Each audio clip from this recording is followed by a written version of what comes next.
All right, welcome along to today's episode of the Lund University International Podcast. My name is Tim Packer. I'm an International Communications Officer here at Lund University. And today we are talking about international opportunities with EUGLOH. And we have two very special guests in the studio. Welcome. Thank you. Thank you. So my name is Judit, and I'm a student ambassador at EUGLOH. And currently I'm a second year and studying public health as my master. Fantastic. And where are you from? And I'm originally from Hungary. Fantastic. Yeah. Hi, everyone. I'm Lara. I'm 25 years old. I'm from Germany originally. And I'm also a second year student in the master program of public health and also student representative and ambassador for EUGLOH. Oh, fantastic. So we have a student from Hungary and Germany. I know that we have we have universities from Germany and Hungary in the EUGLOH network. So my first question is, what is EUGLOH? So EUGLOH basically it's an acronym, and it stands for European University Alliance for Global Health. And it's basically an alliance of 9 different universities across 8 different countries in Europe. Among those countries are, for example, Spain, Portugal, France, Germany, Norway, Sweden, like Lund University, obviously, Serbia and Hungary. Yes, exactly. So it's like the buzzword is alliance, and it's therefore promote a collaboration between these universities that we're going to talk more about. Mm-hmm. Fantastic. And from a student perspective, how can you be involved with EUGLOH? So there are different ways to get involved. So one of them is, for example, to become a student representative like Judit and I are. That means you're a bit more involved in different workings of the alliance, actually, that we can also get into detail a bit later. And then there's also another way that you can experience EUGLOH. Yes, so actually like all students from these universities, so everyone who enrolled Lund University can take part of the courses or workshops that EUGLOH offers. And we can also go more detail into it. Please, yes. We would love to hear about them.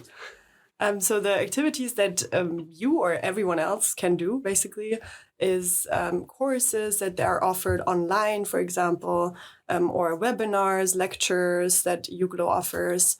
And maybe you remember that we mentioned it's a Global Health Alliance earlier, but that doesn't mean that it's only for health students. It's for everyone, basically. So anyone can take part in the different opportunities that EUGLOH offers. And some examples are, for example, we had a communication and presentation skills workshop that is up right now on the website as well. There's sometimes video contests, photo contests, sustainability courses, climate change courses. So there's a bunch of stuff that can be really interesting for people from different backgrounds and people who are interested in different things. Yeah. Yes, so as Lara said, you don't have to come with health-related background, so it's open for all students, and you can kind of cherry pick from all these really cool activities. So it's based on your interest, really, like which one you want to take. So maybe you want to get more to know about sustainability and health-related, or you want to just take part of a photo contest.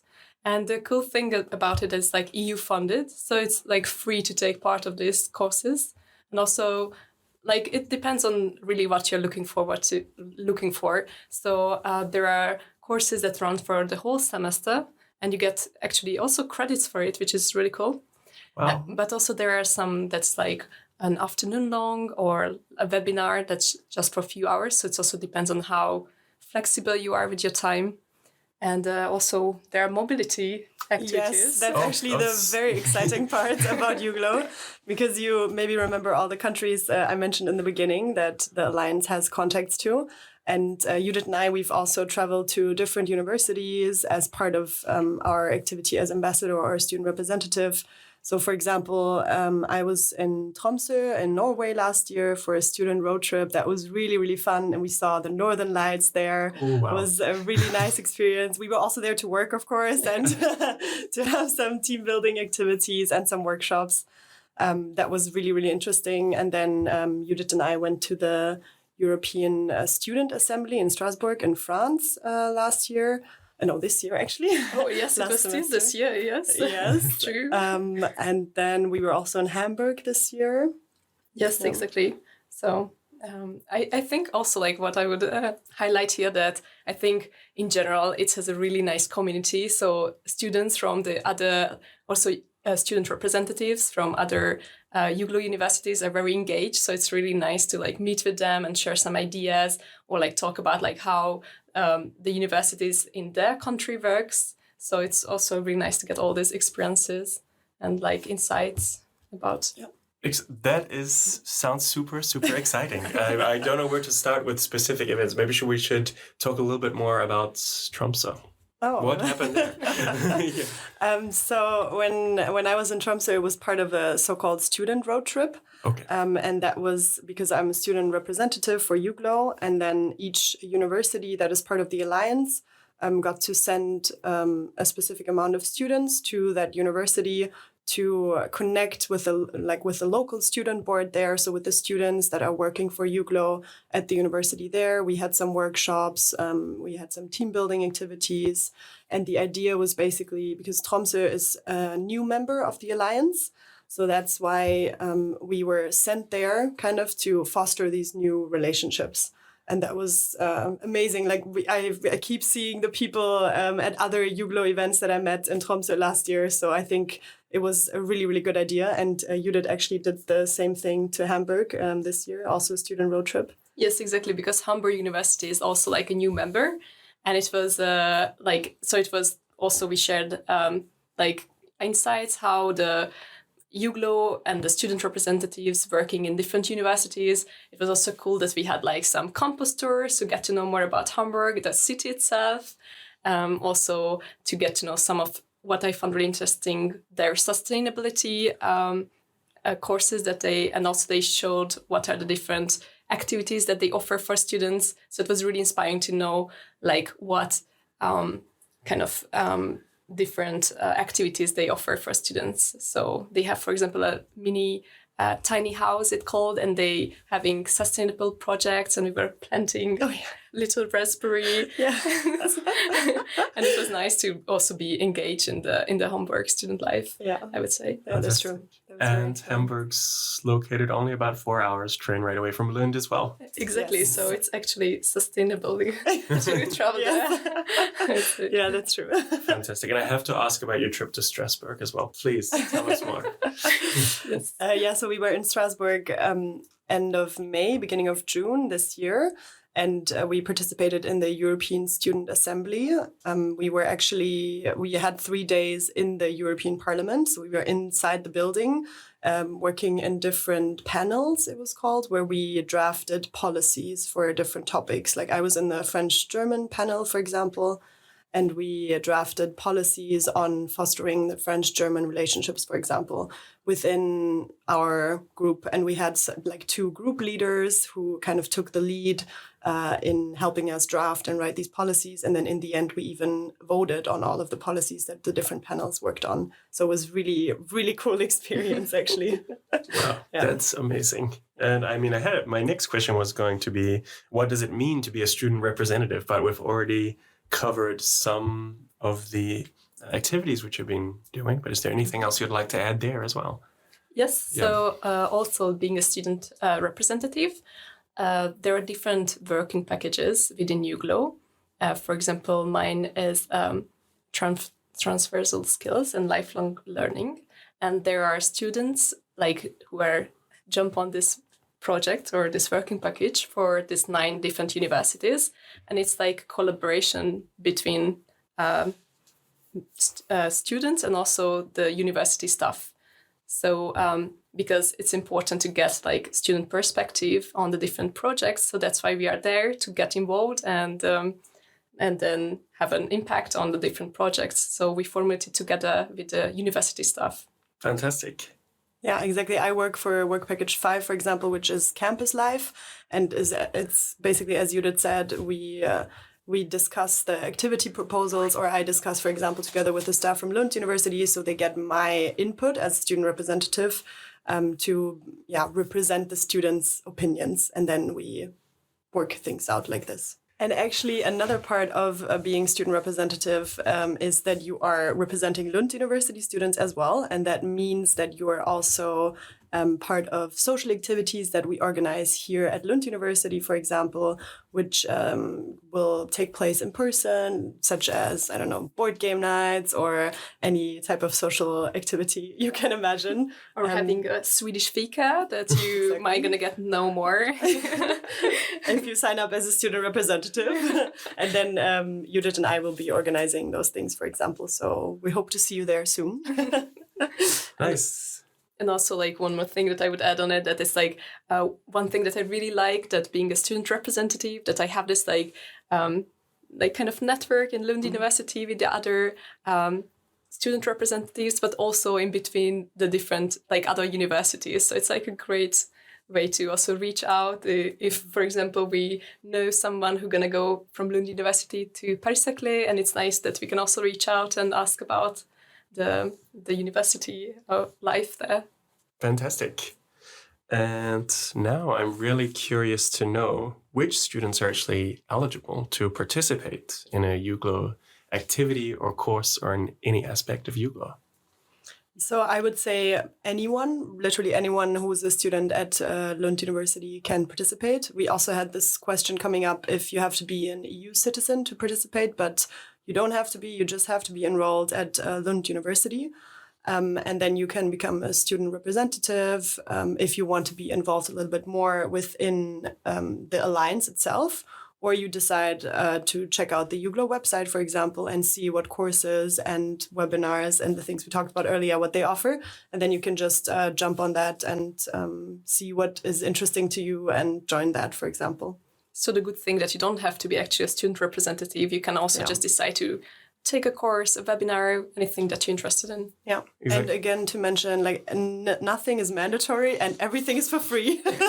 That's always the biggest selling point. Yes. Yes. And as you said earlier, you can cherry pick what you're interested in, right? Exactly. Yes. Fantastic. And now I'm also really interested to know how you both got involved in the first place. So I think actually it's a bit similar to us, because we both studying public health master program. And for us, first, the name catched our attention because it's European Global Health Association. But actually, we got to know that during the process that you don't have to be related to health. So you can also be part of it, coming from other course. That actually makes it more interesting, the EUGLOH itself, that is like there's more variety in the background of students. So we really encourage everyone to join. Mm-hmm. And for me, it was definitely the social activities and the network and to meet with other people also from other universities. And also that I can have an impact or influence on the projects that are developing. Yeah, and actually we had, like, from the year above us, last year we had a lot of people who were also student representatives that introduced EUGLOH to us on one of the first days. So we got basically right into it, which was very good for us. And in the beginning, we also didn't really understand what it all means, what it is, but we decided, okay, we're going to be student representative and be more involved. And that kind of got the dice rolling, I would say. And that made us join and be like really passionate ambassadors today. Nice. So was that the Student Association Fair? Or no, that was just for our specific program where the second years talk to us and we're wearing EUGLOH shirts, promoting the alliance. Yeah. But also we go to student fairs as well to promote EUGLOH. So that would be also a way to get to know more about EUGLOH. Yeah. In student fairs. Nice. And what events or courses or activities do you have planned on the horizon for yourself? So right now, I don't think we have anything planned that is coming up for us personally, or at least for me, I think. But for example, I did an intercultural communication workshop last semester. I also did a science communication workshop. I joined a few lectures that EUGLOH offered. And then, all the trips and the European Student Assembly that we attended in Strasbourg last year. And actually, I think the next big thing that's coming up for us is the next annual summit, which always takes place each year, or annually, is in the title. Because we had one this year at Lund University, actually, in the summer, in June. which was very, very interesting. We had 3 days of like kind of a conference where we had different lectures, inputs, workshops, and the grand finale was the kind of like dinner or party the last day, which happened at Eifborgen at the building here right across from Lüdecke. And we had a really good time, I would say. Yes, definitely. Yes, there was very good food and a very nice live band.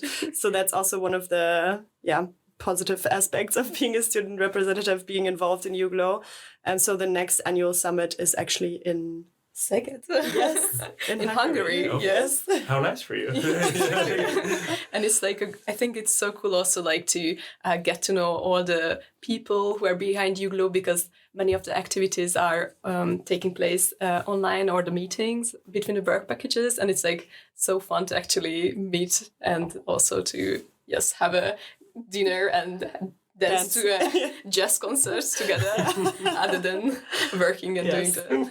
Yeah, and I think actually that's also what forges these good relationships, if you not only work together, but if you also have these like team building activities and dancing, eating, having fun together. I think that's what's really like fostering these good relationships then in the end. And that's also what makes me at least really excited to see everyone again and work together again. Because you can also have fun with everyone. You have a good relationship basis, basically. Exactly. And you just talked about taking a course in intercultural competence, and then you get to live and breathe it also Yes, while participating in. Yeah. And I mean, that's really, really, really exciting. I mean, for most students, I mean, I don't think visiting at Szeged would be something that they would normally consider doing right at the top of the usual list, right? Yes, I agree. All right. Well, you've both already mentioned so many amazing aspects of EUGLOH and the opportunities that are available to international students. But I'm wondering if you had any more advice or reasons why students should take part in EUGLOH and EUGLOH activities. So I think one good reason is to just like widen your horizon, as generic as that might sound. But if you study one specific topic, for example, then EUGLOH gives you the opportunity to either like dive deeper in the topic you're already interested in, or try something new completely. And it's very like low effort to join these courses. So I think that's what kind of makes EUGLOH that special, that you have this like great opportunities that are mostly, or some of them online or also in person, to be able to broaden your knowledge in what you're interested in, kind of. Yeah, I would also mention to get to know lots of other international people. Mm-hmm. Like Lund is already very buzzing and there's already like lots of international people, but I think it's always nice to add on it through EUGLOH. Fantastic. And do you have any other advice to any students who might be a bit nervous about joining? Yes, I think I would say if you just go to the website EUGLOH, it can be sometimes a bit overwhelming because it uses a lot of fancy words. But I would advise to not to get scared about it and just go for it and see if there is any lectures that you like to join. Exactly. And also you can find Judit and me on campus sometimes, advertising for EUGLOH. So if you see us there, feel free to approach us and we can also get a bit more into detail or reach out to us to ask some more questions. We're happy to answer it because we're very passionate about this alliance. And we're also very happy if there are new student representatives who want to join the cause, or just people who want to participate in the activities or workshops, for example. Yes, exactly. So we hope you spike your interest because we both think it's a really cool opportunity. Yes. So I would encourage everyone to join and look into it. Yes. Hope to see you soon then. Fantastic. Thank you both for coming in today and sharing your experiences. Thank you. Thanks for listening to this episode of the Lund University International Podcast. If you're interested in learning more about Lund University, you can go to our website, lunduniversity.lu.se. You can also follow us on social media, on Instagram, Facebook, and X, and you can chat with current students on UniBuddy. Don't forget to subscribe, and we look forward to bringing you a new episode very soon.